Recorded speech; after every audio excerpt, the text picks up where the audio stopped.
춘천에서 오셨고요. 가든 디자인 요새 뜨신다고 하잖아요. 저 이번 박건우 선생님입니다.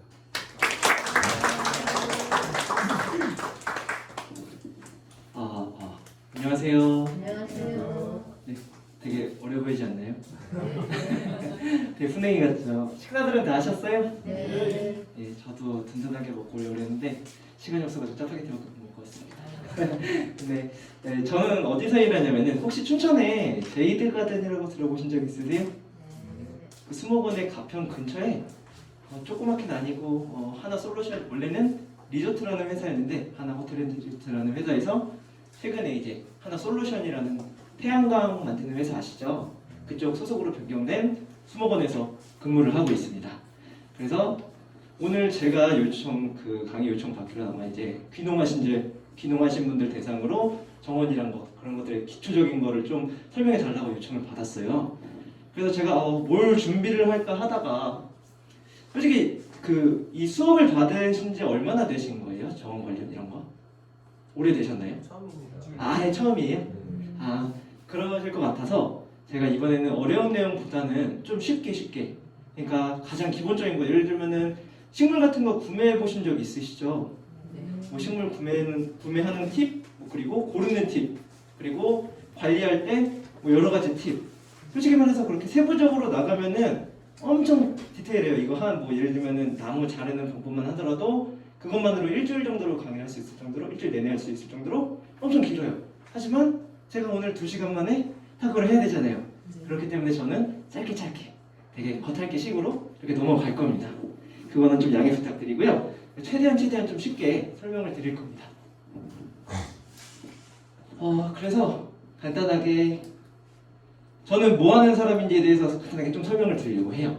저는 왜냐면은 보시다시피 되게, 그러니까 이제 정원 교육을 하다 보면은 되게 이제 연배가 저보다 한참 위 선배님들이 많이 계세요. 그러다 보니까 네가 뭔데 앞에 나와가지고 강의를 하느냐 이러신 분들이 종종 있어요. 종종. 그렇기 때문에 저는 지금 어디서 뭘 하고 있는 사람인지 좀 설명을 드리려고 합니다. 첫 번째로 저는 앞서 설명드린 대로 이런 제이드 가든이라는 수목원에서 교육 컨설팅 담당으로 16년도부터 현재까지 7년 차로 근무를 하고 있습니다. 그리고 그 아래 수상 내역으로는 정원 박람회 서울 쪽이나 경기 쪽에서는 박람회를 엄청 많이 하잖아요. 그런 박람회에서 작가라는 게 있어요. 그런 것들로 여러 가지 활동을 했었다라고 하는 약간 그런 기록이라고 보시면 될 것 같아요. 그래서 경험이 없진 않다. 어느 정도 믿고는 들으셔도 된다라고 생각해 주시면 될 것 같습니다. 일단 가장 시작에 앞서서 정원이 뭔지에 대해서 좀 기초적으로 살짝 맛만 보고 갈게요. 일단 사전적인 의미는 이렇습니다. 가든이란 말의 어원은 간이라는 둘러싼 행위, 그리고 오든이란 기쁨, 즐거움, 이런 단어의 합성어예요. 근데 이게 히브리어라고 해가지고 해외에서 그 어원이 되는 그런 말인데, 그래서 결국에는 종합을 하자면은 울타리 같은 걸로 둘러쌌고 그 안에서 기쁨을 얻는 것. 결국에 이 한자 정원에 쓰는 동사 원자도 비슷한 그의 맥락이거든요. 그래서 서양이나 아니면은 저희 동양이나 다 똑같은 약간 개념에서 시작을 했다라고 생각을 하시면 될 것 같습니다.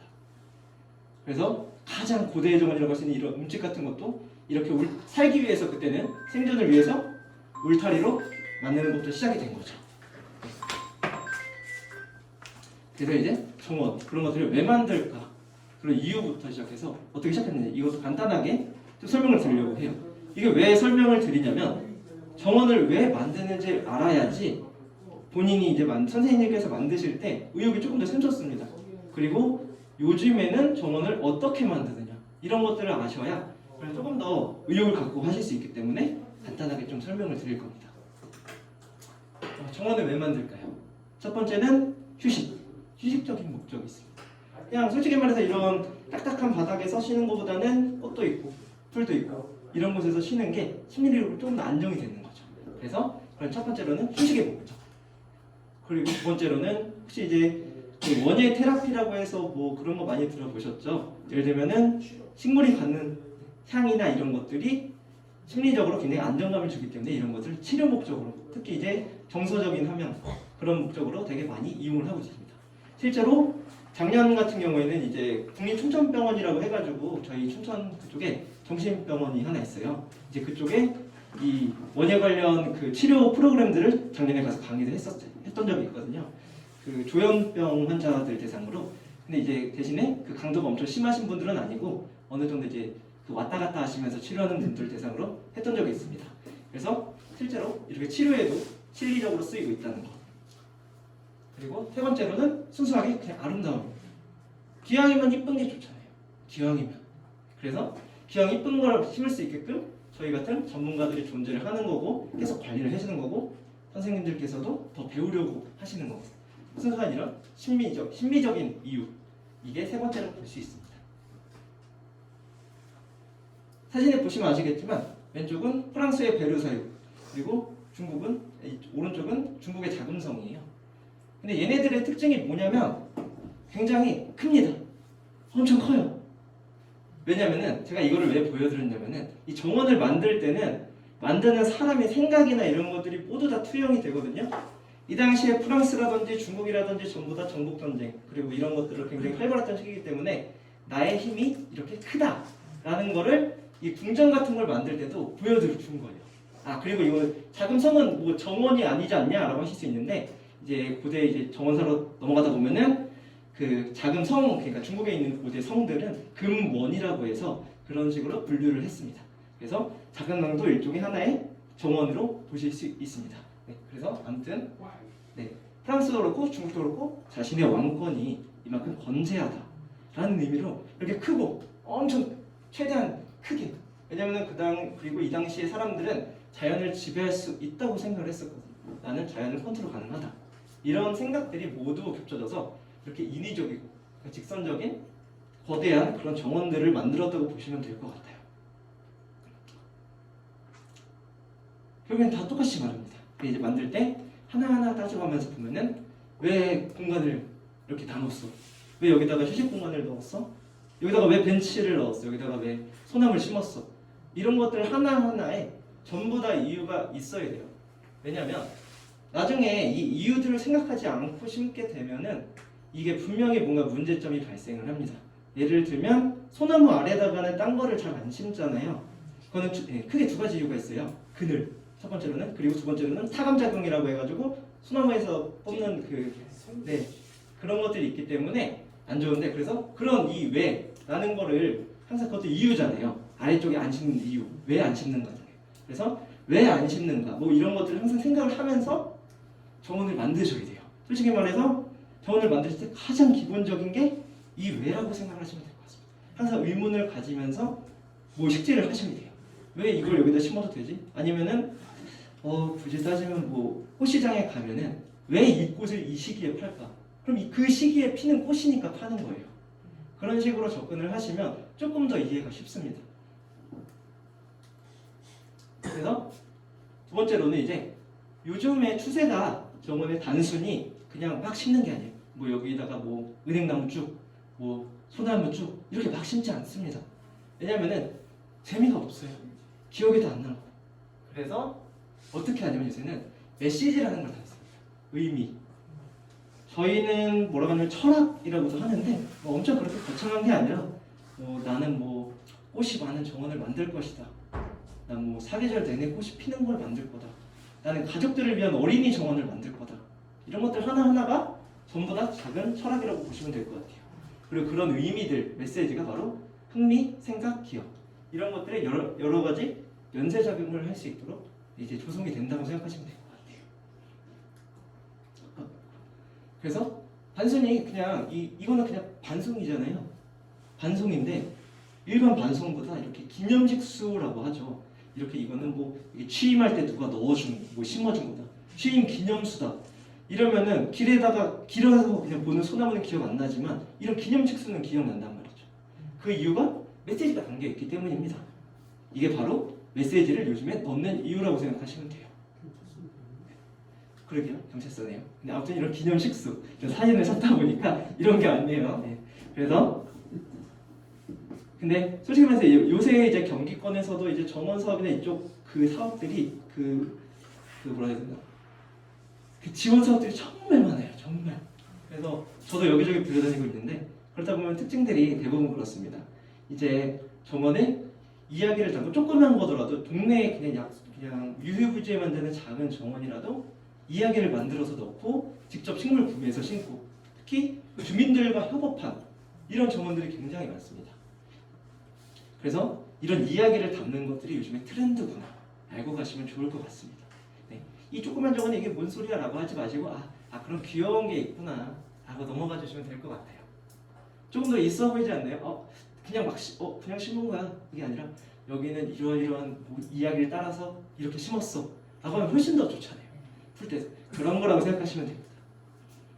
그래서 두 번째는 이제 본격적으로 식물을 선택하는 팁 그런 것들을 좀 알려드릴 거예요. 여기서부터가 좀 중요한데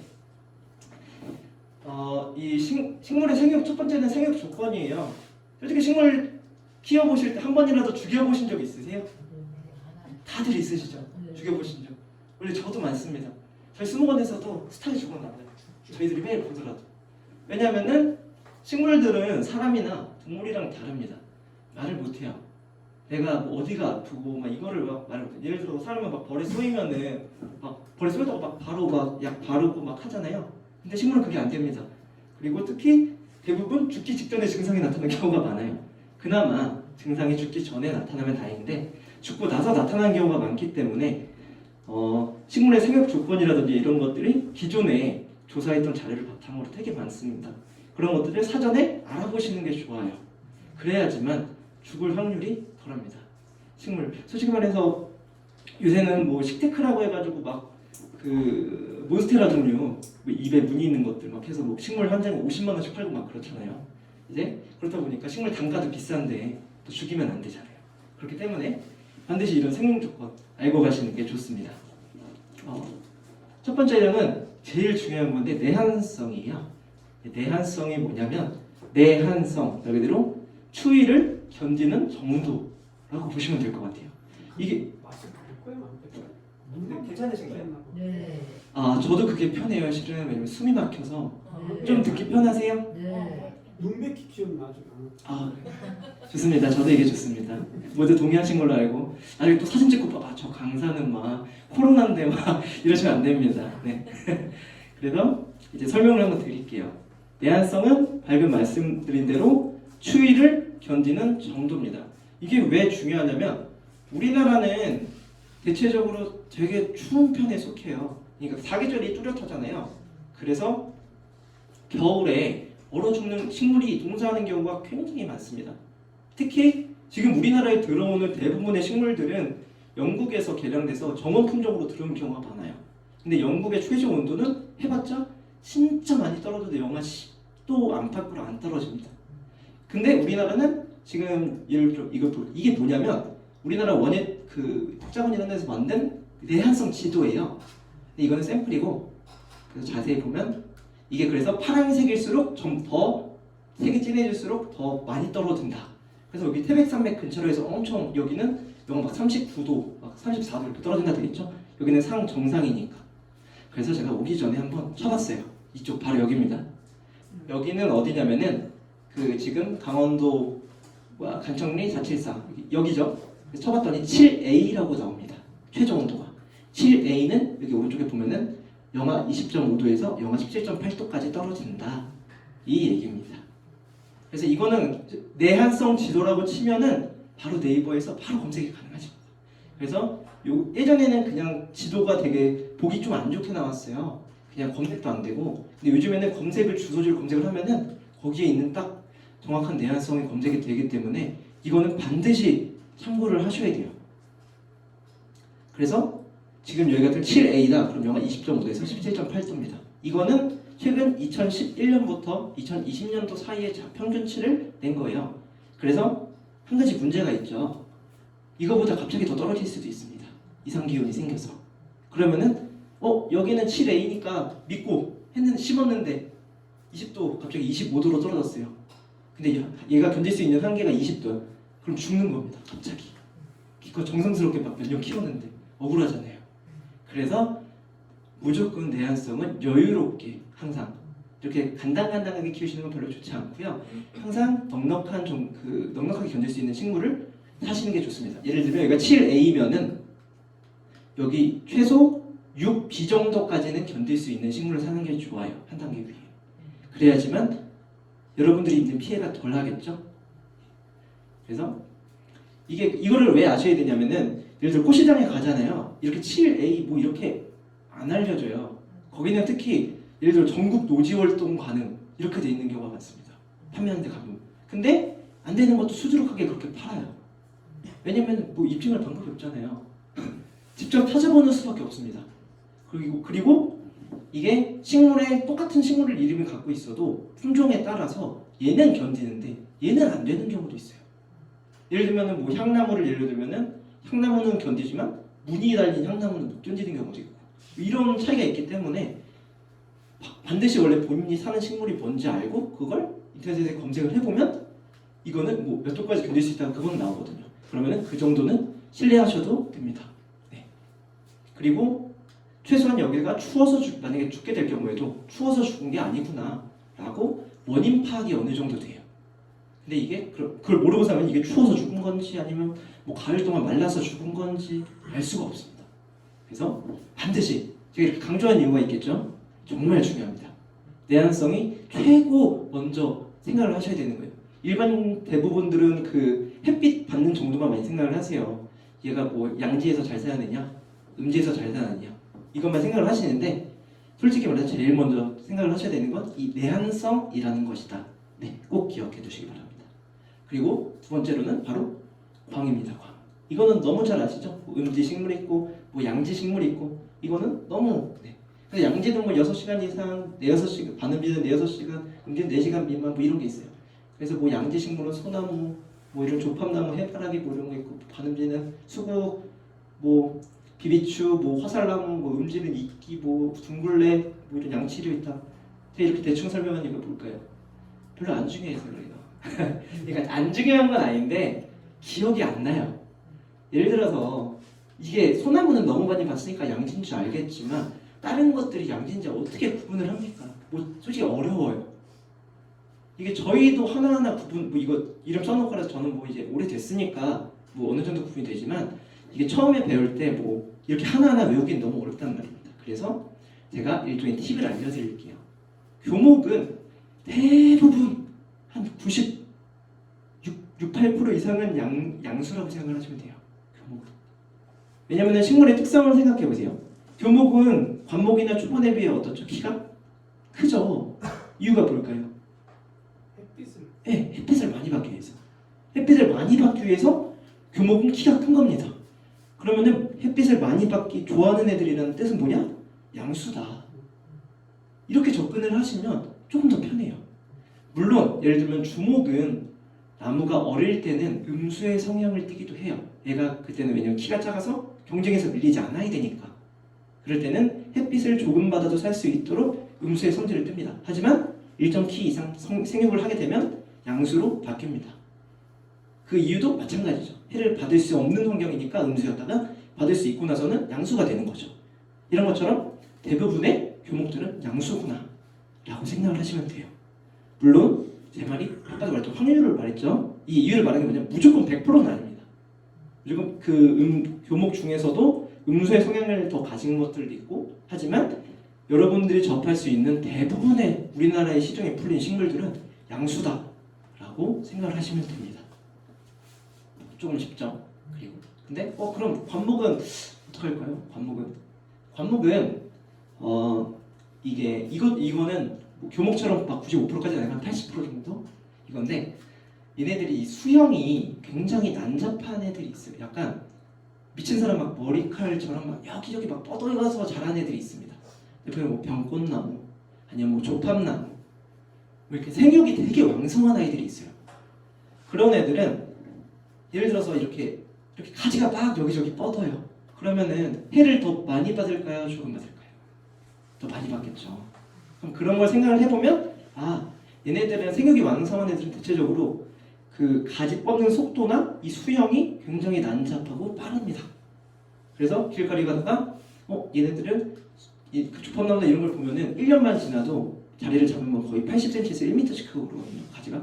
이렇게 생육이 빠른 친구들은 거의 다 양수구나 라고 생각을 하시면 돼요. 반면에 뭐 화살나무, 수국 이런 친구들 보면 생육이 되게 천천히 자라는 편이에요. 완병초 이런 거 보면 뭐 영상도 그렇죠. 그렇게 생육이 그렇게 빠르지 않습니다. 왜냐하면 걔네들은 어차피 해를 그렇게 많이 안 봐도 되거든요. 잎을 그렇게 빨리 안 피워도 됩니다. 간절하지가 않아요. 해가 별로. 그래서 걔네들은 생육 속도가 대체로 느린 겁니다. 그래서 80% 이렇게 난잡하게 자라는 식물의 80% 정도는 양수구나. 그리고 천천히 자라는 애들의 대부분은 음수구나 라고 생각을 하시면 돼요. 근데 이것도 아까 말했듯이 100%가 아니기 때문에 어느 정도 참고만 하셔라. 왜냐면 제가 일일이 다 양수를 지금 구분해드려도 기억이 안 날 뿐더러 실용성이 없잖아요. 좀 쉽게 접근할 수 있도록 설명을 드리는 겁니다. 그리고 그럼 초보는 어떻게 구분할까요? 솔직히 초보는 이런 식으로 분류하기가 너무 어렵습니다. 다 달라요. 진짜로. 이게 뭐 확률적으로 표준 분포가 없어요. 그렇기 때문에 식물은 근데 한 가지 팁을 드리자면 여러분들이 만약에 정원을 좋아하고 가꾸기 좋아하신다면 여기저기 많이 돌아보시게 될 거예요. 꽃시장도 그렇고 예를 들면은 근데 꽃시장을 가서 보면은 위에 약간 천막이 쳐져 있는 안에서 자라는 애들이 있고 완전 그냥 노지에 바깥에서 그냥 파는 애들이 있어요. 바깥에서 파는 애들은 양수고요. 거기 안쪽에 파는 애들은 반음지 혹은 음지라고 생각하시면 돼요. 꽃시장에서. 이렇게 생각하면 조금 더 쉽죠? 만약에 비비추다 그럼 얘네들은 100이면 100 다 안에 있습니다. 거의 그늘이 있는 곳에 있어요. 왜냐면 상품성이 떨어지면 팔 수가 없잖아요. 그렇기 때문에 최대한 좀 환경을 보존해 주려고 노력을 합니다. 그래서 대부분 온실 안에 있거나 음지식물들은 그런 경우가 양치류는 특히 실내에 있는 경우가 많습니다. 하지만 야외에 또 그냥 땡볕에 놔있다? 그럼 다 양수죠. 당연히. 그렇게 접근을 하시면 조금 더 구매를 하실 때 쉽고 빠르게 구매를 할 수 있지 않을까 생각을 합니다. 그래서 양치 다 마찬가지입니다. 그리고 아까 이끼 같은 경우는 약간 특이한데 이 이끼는 지성태류라고 따로 구분을 하는데 얘네들은 음지에서 자라는 이끼가 있고요. 또 양지에서 자라는 이끼가 있어요. 저도 이 종류는 솔직히 이끼는 자세히 공부를 안 해가지고 솔직히 잘 모르겠는데 선생님들께서 보시는 대부분의 이끼는 음지 이끼라고 보시면 되고요. 시중에서 판매하는 깃털 이끼 뭐 이런 것들도 전부 다 음지 이끼라고 생각을 하시면 돼요. 근데 양지 이끼를 따로 구매를 하고 싶으시면 네이버에다가 네이버 형 진짜 참 친절하게 많이 알려주잖아요. 네이버에 양지 이끼 검색을 하시면 바로 나옵니다. 걔네들을 사서 하시면 돼요. 근데 내가 양지 이끼라고 팔았는데 햇빛에서 죽었어요. 그럼 컴플레인해서 다시 받으면 됩니다. 네.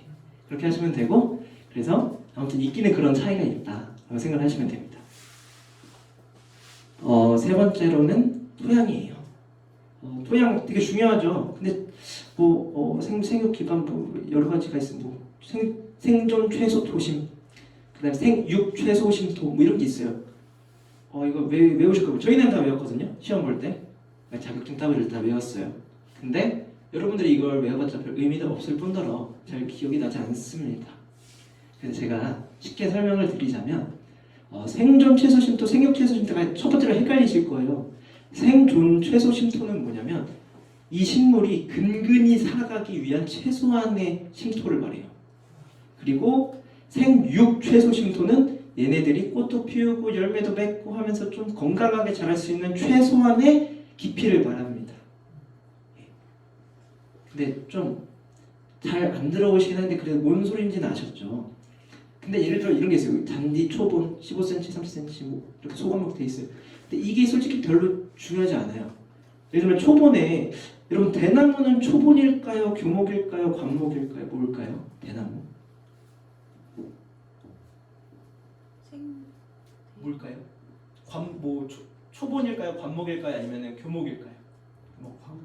관목? 교목? 그렇게 생각하기 쉬우시죠?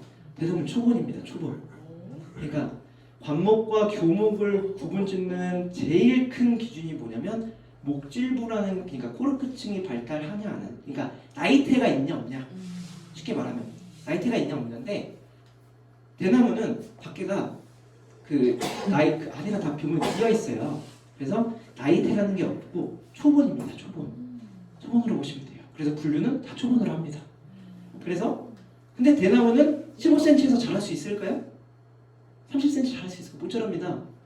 이 기준 자체가 뭐냐면 우리나라에서 예를 들어서 누군가한테 가이드를 해줘야 될 때 만들어야 되는 최선의 기준이 있잖아요. 그래서 100% 모든 식물들을 다 포함을 해서 이렇게 만들 수가 없어요. 그래서 그냥 나라에서 정한 가장 기본이 되는 가이드라인이라고 보시면 돼요. 그러니까 이런 게 100% 맞다가 아니라는 거죠. 당장 제가 말한 대나무만 해도 여기에 맞지 않잖아요. 그래서 인터넷에 검색을 했는데 초본이면 충분하다고 생각했는데 당연히 안 되겠죠. 그래서 이런 문제점이 있으니 책이나 이런 것들도 참고하시는 건 좋으나 맹신하지 마시라. 식물 하나하나를 검색해서 찾아보시는 게 최고 좋습니다. 예. 초본 뭉뚱그려 하지 마시고요. 그래서 솔직히 말해서 제일 좋은 거는 깊으면 깊을수록 좋습니다. 당연히 안 그렇게. 당연히 깊으면 깊을수록 좋죠. 맨 땅에 심는 게 최고 좋고 대신에 화분에 심게 될 경우에는 이런 것들을 좀 생각해달라. 그리고 옥상, 특히 옥상에 할 때는 이 심토라는 거를 되게 중요하게 봐요. 그래서 관목을 심을 거면 최소 60에서 80cm 정도의 토심을 확보하고요. 그리고 교목을 심을 거면 여기는 150이라고 되어 있지만 보통 180에서 2m 정도의 토심을 확보를 합니다. 그게 안 되면은 저희는 권장하지 않아요. 심어도 상태가 그렇게 안 좋을 수 있습니다. 라고 사전에 이제 밑밥을 다 깔아놔요. 왜냐면 하자해줘야 되거든요. 나중에. 아무튼 그런 게 있어서 이런 깊이는 여러분들은 거의 다 이제 거의 땅이 다 마당이 있으실 테니까 솔직히 별로 중요하지 않다고 생각을 해요. 하지만 이런 게 있다. 그래서 토심은 그렇고요. 좋은 토양이랑 뻔하죠. 배수가 좋아야 되고 사질양토 이런 거 들어보셨죠? 배수가 좋아야 되고 유기물이 충분해야 되고 평탄한 곳이 좋고 이런 게 왜 중요하냐면 식물들이 이렇게 조그만 떡잎 예를 들어 자라는 애들이 있을 때 식물이 뿌리가 조금 더 빨리 잘 뻗어 있을수록 이 식물이 적응할 수 있는 시간이 짧아집니다. 그래서 뒤에서 다시 설명을 드릴 텐데 아무튼 이렇게 배수가 좋아야 되고 유기물이 충분해야 되고 뿌리가 잘 뻗어 있을 수 있어야 되고 평탄한 것이 좋다. 이런 게 있습니다. 그래서 토양의 종류를 한번 다시 설명을 드릴게요. 토양의 종류는 크게 두 가지입니다. 일반 토양, 인공 토양 이렇게 두 가지로 보시면 돼요. 이거 또 어려워요. 뭔 소리인지 모르겠어. 산원 따라 산성 토양, 알칼리 토양이 있어요. 뭔 소리인지 모르겠어요. 근데 산성 토양, 알칼리 토양은 솔직히 말해서 대부분의 일반적으로 저희가 접할 수 있는 토양은 중성에 가깝다고 보시면 돼요. 근데 농업, 그러니까 특히 과수원을 하시는 분들은 대부분 약산성토라고 보시면 돼요. 왜냐면 약산성 토양에 블루베리, 예를 들어 베리류 이런 것들이 전부 다 약산성 토양에서 잘 자랍니다. 그래서 블루베리의 비료를 치면은 유황 이런 걸 되게 많이 팔아요. 왜냐면 토양을 산성으로 만들어줘야 돼서. 어쨌든 간에 결국에는 중성으로 가려는 성질이 있기 때문에 그래서 대부분 그런 과수원을 하시는 분들은 산성 토양을 만들기 위해서 유지를 한다라고 생각을 하시면 돼요. 근데 이게 대부분 산성 토양에서 그러니까 중성에서 잘 자라지만 왜 이렇게 적어놨냐면은 이게 예를 들면 저희가 실제로 실수를 했었던 건데 저희 수목원에 블루베리가 되게 많아요. 근데 그 옆에 회양목으로 이렇게 길을 따라서 이렇게 식재를 해놓은 거예요. 블루베리랑 회양목이랑. 근데 회양목은 알칼리성 토양에서 잘 자랍니다. 근데 블루베리는 산성 토양에서 잘 자라요.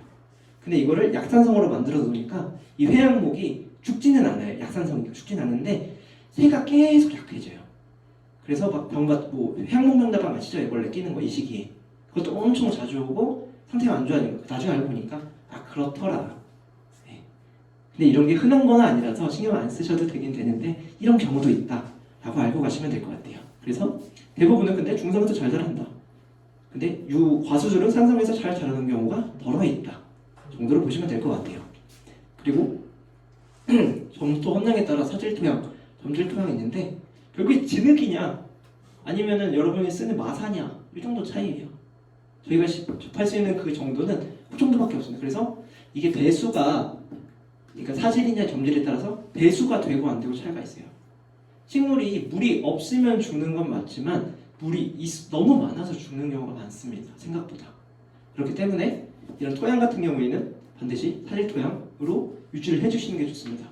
점질로 하는 경우는 진짜 드물어요. 예를 들면은 논 이런 경우 아니면 점질은 굉장히 대부분의 식물이 안 좋다고 보시면 됩니다. 농 같은데 보면 석회를 뿌리고 네. 또 어느 농부는 황토를 뿌리고 그런데 그것도 중화 작업을 일종으로 하는 거예요. 네, 아마 거의 다 그런 것들 자체가 그 토양 산도를 맞추려는 그런 작업의 일환인 것 같습니다. 저도 솔직히 말해서 농사 쪽은 자세히 모르기 때문에 벼를 어느 정도 그거에 키웠는지는 솔직히 잘 몰라요. 하지만 네, 거의 다 그런 말씀하신 석회질 뿌리는 거는 이제 그 산성 토양을 알칼리성 그쪽으로 가게 하려고 뿌리는 거고, 유황 종류를 뿌리는 건 알칼리성 토양에 있는 거를 산성 쪽으로 가게 하려고 하는 거죠. 네, 그런 차이가 있을 겁니다. 그래서 아무튼 뭐 그런 게 있다. 그리고 이게 왜 그 배수가 왜 중요하냐면 설명을 드릴 텐데, 이게 호습성이라는 말이 있고 내습성이라는 말이 있어요. 그러니까 아까 내한성은 뭐였죠? 한 추위를 견디는 정도였죠. 내습성은 습도에 견디는 정도입니다. 내습성이 강하다는 거는 이 식물은 물에 어느 정도 그렇게 습한 환경이 있어도 잘 자랄 수 있다는 뜻이에요. 하지만 호습성은 달라요. 호습성은 물을 좋아하는 겁니다. 말 그대로 물을 좋아하는 거예요. 그래서 이 두 개가 항상 동시에 갈 것 같지만 아니에요. 물을 좋아하는 친구도 내습성은 약한 경우가 있어요. 대표적으로 잔디가 있어요. 잔디를 볼 때 예를 들어서 여러분들께서 업자를 불러서 시공을 해요. 그럼 꼭 하는 작업이 그 아래 모래를 깝니다. 모래. 특히 양잔디 같은 모래를 깔아요. 왜냐면은 그 잔디는 물을 굉장히 좋아하는 호습성 식물인데 물이 고여 있는 걸 못 견뎌요. 내습성이 굉장히 약한 식물이에요. 그래서 물이 고여서 바로 여름에 한여름쯤 되면은 막 썩은 냄새가 진동을 합니다. 물 고인 거 잔디는. 그렇기 때문에 그 아래 배수가 잘 되라고 모래를 엄청 깔아놓는 거예요. 그래서 그 두 가지의 차이가 있다는 걸 아셔야 돼요. 그래서 얘는 물을 좋아하니까 당연히 물에 담가놔도 잘 생각했다라고 생각을 하시면 안 된다는 뜻입니다. 네. 근데 이렇게 흔치 않아요. 대부분 물 좋아하면 잘 견뎌요. 근데 덜어 그런 경우도 있다라고 아시면 될 것 같아요. 그리고 두 번째로 인공 토양은 쉽게 말해서 뭐 상토도 있고 용토도 있고 뭐 이런 특수 토양도 있고 한데, 그리고 인공 토양 그러니까 인공 토양이 뭐냐면은 쉽게 말해서 특수한 목적을 갖고 사람이 자연적인 재료를 가공한 것을 말해요. 이 재료를 막 화학적으로 배합해서 만든 게 아니라 자연적인 재료가 어떤 게 있으면 그걸 질석이라든지 이런 것들을 고온으로 가열하면 펄라이트가 되는 것처럼, 그런 것처럼 이렇게 여러 가지 목적에 의해서 만든 그런 것들을 인공토양이라고 합니다. 인공토양 여러분들이 제일 많이 쓰이는 거는 이제 상토, 흔히 말하는 원예의 상토 쓰신 적 있죠? 그게 대체로 많이 쓰이죠. 왜냐면은 가장 쉽게 접할 수 있고 그게 양이 생각보다 되게 비싼 거예요. 양 대비하면은. 근데 사람들이 이제 한 포씩 사니까 잘 모를 수 있는데 아무튼 엄청 비싼 토양이라는 거 원래 알고 계셔야 돼요.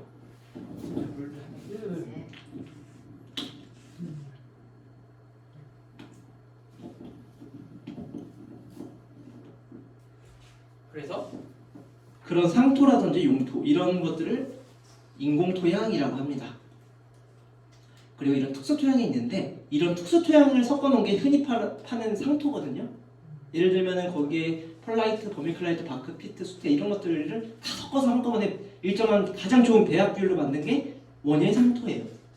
그래서 예를 들어서 수분 함유량이 좀 더 필요하다 그러면은 펄라이트, 가벼운 게 필요하다 펄라이트, 토양의 산도가 좀 더 필요하다 그러면 피트 모습 이런 걸 섞는 거예요. 다 각자 역할이 조금씩 있습니다. 그래서 이런 거는 솔직히 지금 말씀드려도 한번 말씀드릴까요? 어제 기억 안 나실 거예요. 별로 중요하지 않아요. 네. 그래서 아무튼 뭐 사람이 특정한 목적으로 만들었다라고 생각을 하시면 돼요. 그리고 식물 재료는 위에 이제 덮는 바크, 그러니까 저런 게 있어요. 멀칭이라고 들어보셨어요? 멀칭. 비료가 아니고요. 식물을 다 심으면 그 위에 까는 막 나무 쪼가리 같은 거. 예를 들어 자갈이 될 수도 있고요. 뭐 화산석이 될 수도 있고요. 바크, 뭐 우두치 뭐 이런 게 될 수 있습니다. 그래서 멀칭은 여러 가지 효과가 있는데 첫 번째로는 뭐 보통 이제 11가지 정도의 효과가 있다고 해요. 근데 제일 이제 중요한 거는 덜 마르게 해줍니다. 덜 마르게. 땅이 처음 심었을 때 덜 마르게 해주고요. 두 번째로는 토양 유실을 막아줘요. 비가 오면은 마사만 두면 물고기 막 생기잖아요. 그런 것들을 좀 막아줍니다. 그리고 온도라든지 이런 것들이 좀 덜 스트레스 받게끔 유지를 해주고요. 너무 효과가 많아요. 그래서 아무튼 뭐 그냥 좋은 거다. 식물 심고 반드시 나무 쪽을 덮어주면 좋다라고 생각을 하시면 될 것 같아요. 보이시죠? 마크보 이미지 이런 것들로 막 멀칭을 해줍니다. 그리고 그래서 저희 생육 조건은 이 정도로만 아시면 돼요. 첫 번째로는 온도, 두 번째로는 광, 세 번째로는 토양. 이 정도만 어느 정도 조건만 맞춰주셔도 대부분의 이 정도 맞춰주는 토양까지 맞춰줬는데 안 산다? 그럼 진짜 이상한 거예요. 그럼 물을 안 준 겁니다. 진짜. 아니면 병에 걸렸거나. 네. 아무튼 뭐 가장 기본적인 조건은 이렇게 됩니다. 그럼 이제 여러분들은 이제 어떻게 심는지를 아셔야 되잖아요. 이게 화분에서 사와서 이렇게 톡 놓는다고 얘네가 막 알아서 막 뿌리 뻗고 막 이러는 게 아니에요. 여러분들 예쁘게 땅도 파고 심어주고 덮어주고 해야 얘네들이 좀 잘 자랍니다. 그래서 그렇게 하는 방법을 좀 배워볼 거예요. 보통 가면은 막 이런 용어들이 있습니다. 뭐 흉고직경, 근원직경, 수고 뭐 이런 전문적인 용어가 있어요. 그럼 이제 걔네들을 막 팔 때 막 견적서에 막 이렇게 보내요. 뭐 H 뭐 90, 뭐 H 3.0, 근원직경 뭐 R4 이렇게 보내요. 이게 뭔 소리인지 아셔야 구매를 할 거 아니에요. 그런 것들을 좀 설명을 드리려고 합니다. 첫 번째로 H는 하이트예요. 수고, 높이입니다. 높이. 이거는 아셔야 돼요. 근데 이건 너무 많이 보시기 때문에 금방 눈에 들어오실 거예요. H는 높이라고 합니다. 그리고 W는 위에서 봤을 때 이 폭입니다. 위에서 봤을 때의 폭. 그래서 저희는 이제 교목 같은 경우는 수관폭이라고 말을 하는데요. 교목을 제외한 거는 그냥 식물체의 넓이 혹은 폭이라고 저희는 표현을 합니다. 그래서 솔직히 이 두 가지만 보시면 돼요, 거의. 근데 이제 문제가 교목을 이렇게 수고로 안 팔고 대부분의 거기는 R이나 혹은 B로 팔아요. 이게 뭐냐면 두 개 다 거의 비슷한 개념인데 여기 줄기 보이세요? 이 줄기에 땅바닥에 붙어서 있는 것을 근원직경 R이라고 하고요. 흉고직경은 사람의 가슴 높이 흉고의 그 높이의 직경입니다. 그거를 흉고직경이라고 해요. 근데 시중에 파는 대부분의 식물들은 흉고직경이 측정이 안 되는 경우가 있어요. 예를 들면 가지가 여러 개로 올라온다든지 아니면 그 흉고직경까지 측정할 수 없을 정도로 작다든지 이런 경우가 많아요. 그래서 근원직경을 대부분의 기준으로 보시면 돼요. 그래서 근원직경은 R 몇 cm다 라고 주는 경우도 있지만 예를 들어 10점, 8점 뭐 이런 식으로 부르는 경우도 많아요. 이게 점이 뭐냐면 이 직경의 센티미터를 10cm면은 이 직경이 10점이다. 10.5 이렇게 부르고 뭐 예를 들면은 4cm다 이러면 4점 이렇게 부릅니다. 그래서 시장에 가셨는데 업자들이 그런 소리를 하면 이 소리구나 라고 아시면 좋을 것 같아요. 그래서 그리고 목대, 작상가, 도착가 수리관에서 제일 목대나 작상가는 거의 안 쓰고요. 대부분이 이제 주문을 하면은 도착가 기준으로 하게 돼요. 이게 왜 중요하냐면 이 식물을 옮길 때 생각보다 많은 비용을 차지하는 게 운반비거든요. 여기서 여기까지 옮기는 비용. 그 운반비를 포함해서 안 하면 예를 들어 여러분이 막 식물 파는데 가가지고 막 이 나무 내 예산이 100만 원이니까 100만 원에 맞춰서 식물을 다 골랐어요. 근데 주문을 하고 나니까 130만 원이래 갑자기. 운반비가 30인 거예요. 그런 경우가 굉장히 많습니다. 그럼 갑자기 그러면 막 벌써 자식 같았던 식물들 다시 빼야 되고 막 이런 경우가 생깁니다. 그렇기 때문에 반드시 여쭤보실 때는 이렇게 구매를 하실 때는 여기 지역을 말씀해 주시고 운반비가 얼마인지 확인을 하고 예산 내에서 구매를 하셔야 합니다. 그게 제일 좋아요. 네. 그리고 그다음에 포트, 며칠 포트라는 개념이 있어요. 이게 솔직히 이게 인치라는 단어 우리가 잘 안 쓰잖아요. 그러니까 몇 인치거든요. 결국엔 4인치 포트, 4치 포트면 4인치 포트 말이에요. 근데 1인치는 2.25cm 정도 되는데 이게 영국이나 그런 데는 인치를 아직 굉장히 많이 쓰기 때문에 밑 센치보다는 인치를 많이 씁니다. 그래서 그쪽 기준으로 저희도 4치 포트, 6치 포트 뭐 이런 식으로 제작을 해서 와요. 그래서 인치라는 말을 굉장히 많이 씁니다. 근데 여러분들이 대부분의 그 시장에서 보시는 포트들은 4치 포트 정도 기준이라고 보시면 돼요. 가장 작은 게 4치 포트 정도로 보시면 되고 4치 포트 이하는 저는 사지 않는 걸 추천합니다. 왜냐면 너무 작아요. 너무 작은 식물들은 그 잡초나 이런 거에 굉장히 많이 치입니다. 심어도 그냥 막 치여요. 여기 자라고 있으면 한 5일 뒤에 가보면 갑자기 내가 심은 식물이 사라져 있어요. 막 한여름에는 진짜로. 그렇기 때문에 어느 정도 큰 4치에서 6치 이상의 식물들을 심으시는 게 좋습니다. 근데 반대로 너무 큰 식물들을 구매하는 것도 저는 추천하지 않습니다. 특히 교목 같은 경우. 왜냐하면 큰 식물들은 이식이 어려워요. 이식 확률이 떨어집니다. 지금 심고 나서 당장은 이쁠지 모르지만 당장 그 내년도 봄에 없애야 될 수도 있어요. 죽어서. 그러는 것보다는 어느 정도 작은 식물을 산 다음에 점차 키워나가는 게 좋겠죠. 네.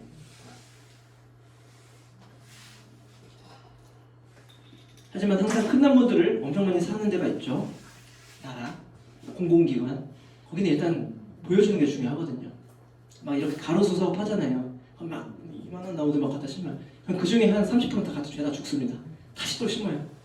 이런 건 맨날 반복합니다. 근데 뭐 나라에서 뭐 그러는 거야 한 번에 그렇다 치고 해. 아무튼 저희는 조그만 걸 심는 게 좋다라고 생각하시면 될 것 같아요. 근데 최소는 4치 정도다. 초보는. 네. 결국에는 도착가 그리고 몇 치포트 몇 점 수고 이 정도만 아셔도 가셔서 무시받을 일은 없으셔야 됩니다. 네. 그래서 아무튼 그래서 그러면은 식물을 언제 사는 게 좋을까요? 저희는 교목 특히 솔직히 초보는 언제 사셔도 문제가 없어요. 왜냐하면 화분에 있기 때문에. 그래서 언제 사셔도 문제가 없지만 교목은 관목은 좀 다릅니다. 관목도 그래도 괜찮아요. 대부분 살아요. 하지만 교목은 반드시 이식 시기를 해주는 게 좋습니다. 교목은 대체로 관목이나 초본에 비해 크죠. 이미 크기가 거의 이만한 상태로 산다는 뜻이에요. 그렇게 되면은 기존에 있는 뿌리라든지 이런 거에 자라는 속도가 초본이나 관목보다 굉장히 더딥니다. 그래서 피해 회복도 굉장히 더디다는 뜻이에요. 저희는 이 자라는 나무를 보면은 그래서 이식 적기가 보면은 휴명기에 하거든요. 식물이 쉬는 시기는 두 가지입니다. 이제 가장 좋은 거는 봄, 잎이 피기 직전 이때가 최고 좋습니다. 이 봄보다 좋은 식재 시기는 없어요. 중간에 뭐 장마철도 있고 뭐 그런 것도 있지만 하지만 그거는 중간에 식재를 해야 되는 어쩔 수 없는 상황에 짬을 내서 만든 게 비 오는 날인 거예요. 예. 그렇고 그 다음에 제일 좋은 거는 가을, 늦가을입니다. 낙엽이 다 지고 난 후에 식물이 쉴 때 하는 게 좋아요. 왜 그러냐면은 식물체가 이렇게 있잖아요. 이렇게 식물체가 있으면은 뿌리가 원래 이 잎을 내린 만큼 뿌리가 있다고 생각을 하시면 되거든요. 쉽게 직선으로 내린 만큼. 근데 이렇게 크게 뜨면은 이 요만한 나무를 심는데 이만큼의 땅을 파야 되잖아요. 이 분을 떠야 되잖아요. 얼마나 무겁습니까? 이게 온만의 한계가 생겨요. 그래서 결국에는 이만하게 떠요. 이따가 배우실 텐데 이만하게 떠요. 이만하게 뜨면은 이 원래 위에 있는 가지들도 이만큼을 전정을 해줘야 됩니다. 왜냐면은 이 뿌리가 물을 흡수할 수 있는 양에는 한계가 있어요. 저희가 빨대로 막 음료수 빨아먹듯이 막 이렇게 빠는 게 아니에요. 얘는 삼투압이라고 해가지고 자연스럽게 뿌리로 양분 밀도 처리를 옮겨가는 거란 말이죠. 그렇기 때문에 반드시 커팅이 되고 뿌리가 잘리면 그걸 잘라줘야 되기 때문에 이식할 때도 근데 이게 여름에는 이 식물들의 물이라든지 관이라든지 생육을 할 때 이게 전부 다 가지 끝이나 이런 데 몰려 있어요. 근데 이 상태로 그냥 이걸 잘라버립니다. 그러면은 식물이 굉장한 피해를 입겠죠. 하지만 휴명기로 가면은 이걸 모두 뿌리로 내립니다. 뿌리 쪽에는 줄기적으로 내려요. 그래서 가지를 전정을 강하게 해줘도 피해를 덜 입는 겁니다. 그렇게 생각을 하시면 돼요. 그래서 봄이나 가을이 좋다. 그냥 솔직히 말해서 하나만 기억하시면 돼요. 교목은 봄에 심으세요. 그래야 하자가 적습니다. 왜냐하면 솔직히 이게 진짜 물도 너무 잘 줘야 되고 저는 교목류 이식은 반드시 봄에 하시는 걸 좀 추천드립니다. 그리고 결정적으로 교목이 비싸요. 다 비쌉니다. 하나하나가 다. 예를 들어서 4치포트 하나에 뭐 1,500원 초본 이렇게밖에 안 하지만 교목은 아무리 싼 거 심어도 몇만 원씩 해요. 기본적으로. 자작나무 되게 좋아하시죠? 막 너무 막 하얗고 막 인제 원대리가 너무 이쁘고 그렇게 만들어야 되고 여름에 뒷다리 심어요. 다 죽습니다. 50%는. 이런 경우가 굉장히 많아요. 특히 자작나무는 북방계 식물이에요. 그러니까 내 한성이지만 자작나무는 내 서성을 생각해야 돼요. 더우는 걸 견디는 정도. 그래서 여름에 심으면 쪄 죽습니다. 쪄 죽어. 그래서 자작나무는 반드시 특히 더 봄에 심어야 된다. 이런 게 있습니다. 그래서 아무튼 교목류는 저는 가격 대비 비싸기 때문에 반드시 봄에 심는 게 좋다는 거. 네. 그리고 상록 화렵수류는 대부분 추위에 약합니다. 여기는 상록 화렵수가 별로 없잖아요. 근데 그러니까 남방부 한 대구, 부산 뭐 이쪽은 그 뭐라 해야 되지? 그러니까 난대 쪽에서 자라는 그런 식물들이 엄청 많아요. 예를 들면 호랑갓이나 뭐 대표적으로 뭐 그런 것들이 있는데 그런 애들이 대체로 다 상록 화렵수거든요. 상록 화렵수는 추위에 대체로 약하기 때문에 특히 이식을 더 봄에 해야 된다. 그리고 화천 쪽에서는 거의 불가능하시다고 보면 돼요. 상록 화렵수는 거의 안 됩니다. 되는 것들이 많지 않아요. 희귀해봤자 만병초 종류? 영산홍도 잎이 좀 떨어지는 경우가 있죠. 날이 추우면 원래는 영산홍도 상록수예요. 근데 잎이 떨어지는 경우가 있습니다. 그래서 상록 화렵 같은 경우에는 추위에 약하기 때문에 반드시 봄에 하셔야 된다. 뭐 이식이 잘 되는 식물, 뭐 수생 안 되는 식물 뭐 이런 게 있어요. 쉽게 설명하면은 크기는 너무 작지 않고 너무 크지도 않으며 이 나무의 상태가 건강한 것, 병이나 이런 게 없는 것, 이런 게 잘 된다는 거예요. 사람도 건강한 사람을 사막에 떨궈두면은 더 오래 살 거 아니에요. 그러니까 병 걸린 사람보다. 식물도 똑같아요. 그 나무의 팔다리를 전부 다 자르고 나서 이동을 시켜서 다시 팔다리를 자라게 하는 그런 과정이잖아요. 그런 과정이 건강한 식물이 훨씬 더 잘 견딜 수 있다는 겁니다. 그래서 쉽게 생각하면 결국에는 건강한 나무가 잘 된다. 다만 건강하더라도 나이가 너무 많은 나무나 어린 나무는 옮기지 않는 게 좋다. 어린 나무는 초본한테 치일 수가 있어요. 요만한 것들 있잖아요. 요만한 치수들 이런 것들은 생육 속도가 느리기 때문에 잡초에 치여서 죽는 경우도 덜어 있습니다. 교목이라도. 그리고 너무 큰 나무는 그 아까 말씀드렸죠.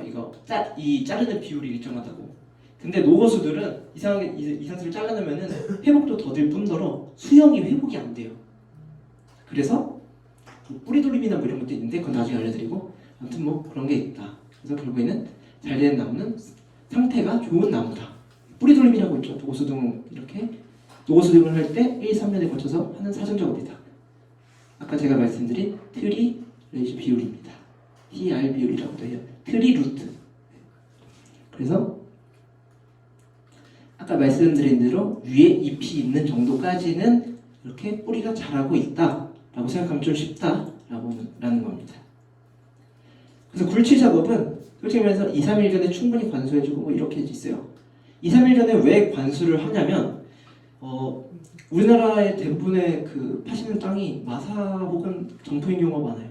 근데 이 식물들이 아까 말씀드렸다시피 이게 뿌리가 원래 두 가지예요. 굵은 뿌리가 있고 잔뿌리가 있는데 굵은 뿌리의 역할은 지지고요. 잔뿌리의 역할은 영양분 흡수입니다. 근데 이 뿌리 근처 보면은 이 잔뿌리가 대부분 이 바깥으로 나 있어요. 이렇게 막 돼 있습니다.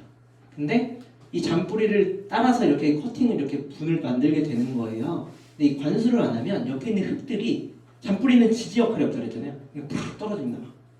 막 옆으로 떨어져 말라 있을수록 더. 그래서 그런 것들을 최소화하고자 2, 3일 전에 관수를 해주는 거예요. 그래서 너무 습하지도 않게, 너무 말라있지도 않게 이렇게 만들어 놓으면 분이 훨씬 더 안정적인 상태로 유지가 됩니다. 그래서 보통 뭐 분원지 그 분을 뜨는 크기는 뭐 근원경의 3배, 뭐 근원경의 3-5배 뭐 이렇게 있어요. 딱 4분만 참으시면은 딱 10분만 쉬다 가겠습니다. 조금만 참아주세요. 아무튼 이렇게 근원경 3-5배가 있습니다. 이게 원래는 식물마다 다 달라요. 식물은 청근성 식물이라고 해서 이렇게 뿌리가 넓게 퍼지는 식물들이 있고요. 심근성 식물이라고 해서 이렇게 뿌리가 깊게 들어가는 식물이 있습니다. 그럼 당연히 이 분의 형태도 달라져야겠죠. 하지만 우리나라는 그런 거 없어요. 다 일단 3배에서 5배래요. 다 그렇습니다. 책에서 이렇게 나와 있어요. 하지만 다 다르다. 그래서 얘네가 특히 교목 같은 경우에는 심근성인지 청근성인지 검색을 해보셔서 옮길 때 커팅을 하는 거를 커팅하는 방법을 결정해야 된다라는 걸 아시면 될 것 같아요. 그래서 방법을 보시면 뭐 이런 것들이 있습니다. 그래서 이따가 오시면은 지금 그냥 하나 끝내고 잠시만요.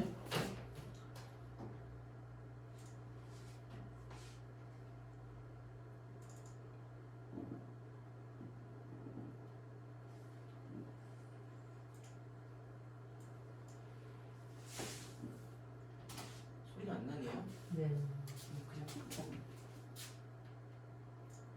그냥 뭐 방법만 보면 되니까요. 그래서 뭐 이건 이제 그 서양 쪽인데요, 유럽 쪽. 여기서 삽 뭐 이런 거 있고 장비가 뭐 이런 게 있다. 굴치할 때 이렇게 해놓은 거예요. 그래서 굴치하기 전에 나무를 이렇게 막 감습니다. 왜냐면 찔면 아프니까. 예. 제가 아프잖아요. 그래서 이렇게 묶어놔야 돼요. 그래서 지금 방금 보신 게 뭐냐면 나무별로 그 폭은 얼마로 해야 되고 깊이는 얼마로 파야 된다 그런 책이에요. 근데 우리나라는 없죠. 예. 아직 그렇습니다. 예. 방금 보셨죠? 예. 그래서 그거에 맞게 약간은 되게 멋있는 백인 형이 나와가지고 막 이렇게 재기 시작합니다. 근데 또 둘레지는 건 좀 되게 없어 보이게 막 그냥 끊으러 하더라고요. 예. 뭔가 좀 없어 보이죠?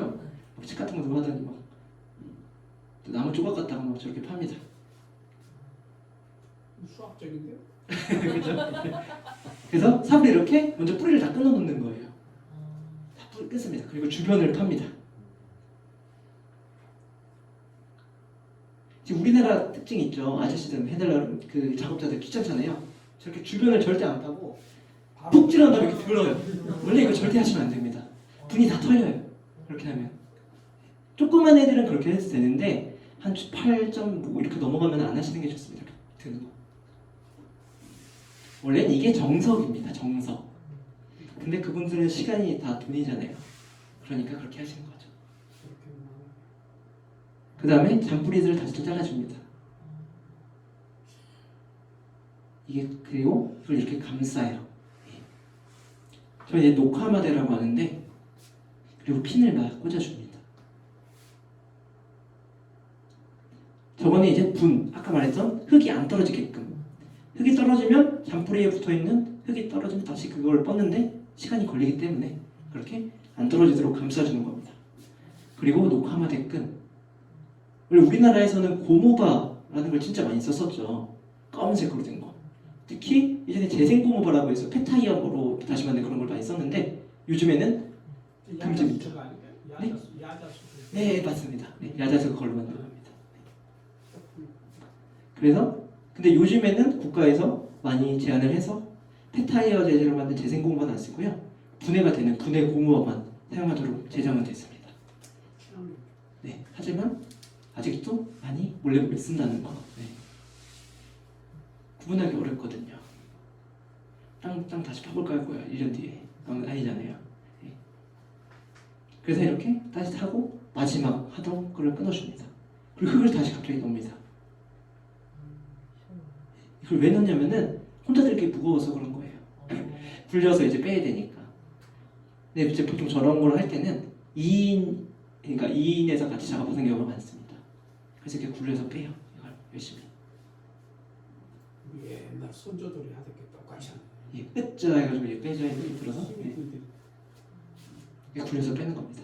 불 엄청 잘 떴죠. 네. 지금 식사도 하고 10분 때문에 너무 노곤노곤하시죠? 10분 뒤에 다시 저기 시계가 2시 30분이 되면 뵙도록 하겠습니다.